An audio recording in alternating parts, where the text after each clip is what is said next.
কি হবে বুঝতে পারছি না, বললো তো এপ্রিল থেকে হবে স্টার্ট। হ্যাঁ। তো দেখি এমনি যদি আসে টাকা তো তো তাতে তো অসুবিধা নাই অ্যাপ্লাই করতে। তো অ্যাপ্লাই তাই করে দিলাম, চাকরির পরীক্ষা দিচ্ছি। তো এমনি এখান থেকে সরকারি প্রকল্প তো সবার জন্যই না, তো সরকারি প্রকল্পের সুযোগ সুবিধা তো অবশ্যই নেব। বাজারের যা দর সেটা জানোই, 1,500 টাকা দিয়ে কিছুই হয় না। তো দিনে 50 টাকা করে হচ্ছে, 50 টাকা একটা হোটেলে ভাত খেতে গেলে তোমার 50 টাকার বেশি।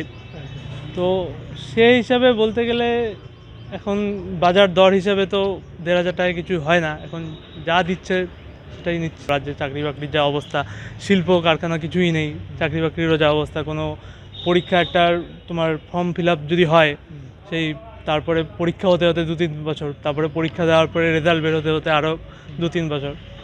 তুমি সেন্ট্রালও বলো রাজ্য বলো সবই একই, চাকরি বাকরির অবস্থা সবখানেই একই। তো সেই হিসাবে তাও ওইভাবেই আর কি আশা নিয়ে চলছি আর কি, পরীক্ষা দিচ্ছি, যেটা আমাদের কাজ, পরীক্ষা দেওয়ার কাজ।